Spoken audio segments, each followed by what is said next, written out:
Hey guys, it's that time of year again, and that means winterizing our trailer. I've got a 2004 Nash, and the first thing I'd like to do is drain the hot water tank. To do that, you simply loosen the drain valve with a socket or a wrench and remove it. But you may want to open the pressure release valve first.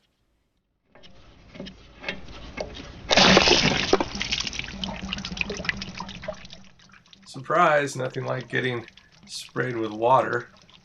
Now at some point in this video I did open the pressure release valve, which also allows the water to drain much better. And here you're seeing the sacrificial anode that you'll find in this particular model.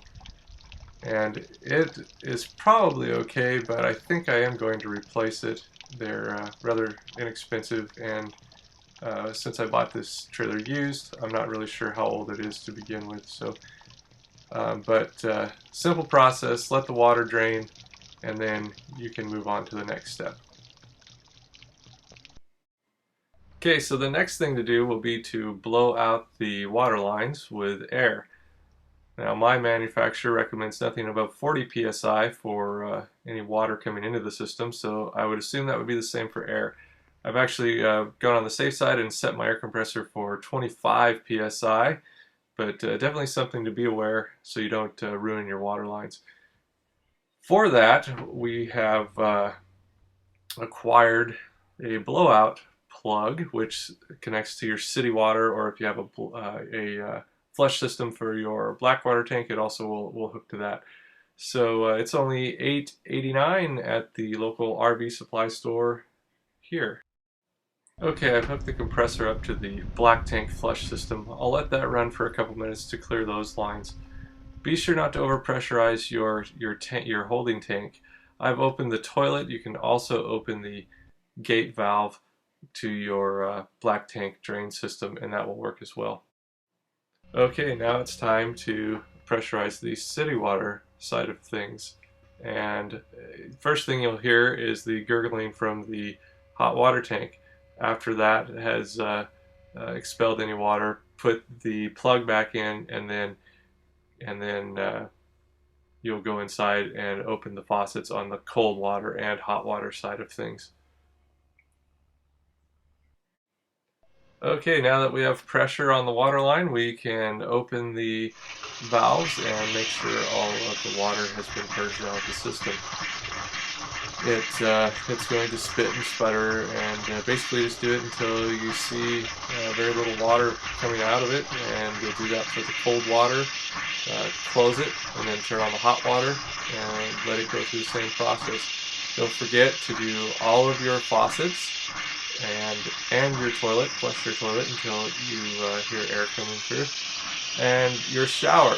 Do both sides on your shower, at the shower head, and also the outside shower if you have one.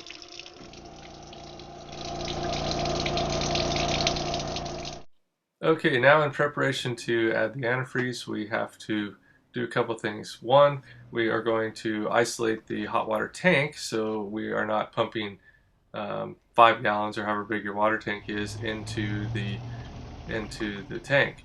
So, and all that's going to consist of is a small valve and turning that valve. And the same thing will be done on the in between the water tank and the pump, and the water pump, which in my case is located under the sink. So once I get down under the sink, I will find that valve and then turn the valve. It's a little tricky to get to it, but with some help, with the help of a flashlight, you can find the valve and turn it off.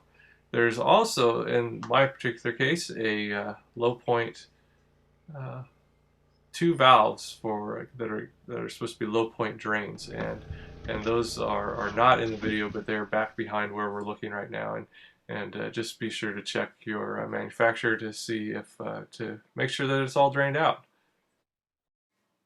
Okay, so now we have all the water out of the system, and we are going to pump RV antifreeze into the system now.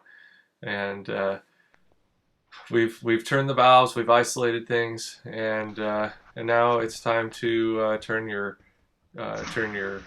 pump on to your system, and then go to each faucet and open both sides and make sure that you're getting the pink antifreeze into your lines. And we'll do that for the toilet and for the shower. As far as RV antifreeze goes, I went to my local RV shop here in town, and they were selling it for nearly $10 a gallon. I felt that was a little expensive and went to Walmart and found it for $2.60 a gallon. So maybe you can save yourself a few dollars there. The toilet, as I'm flushing it here, I'm making sure to leave some in the bottom there so that the seals that are in place actually stay moist and intact over time. And here's the shower, doing both sides. And while I don't think I show it in the video, I did also do the shower head and the outside shower. And that's all there is to it. Thanks for watching. Now when spring comes around, I'll just flush the RV antifreeze with city water, and I can go camping without having to worry about broken pipes.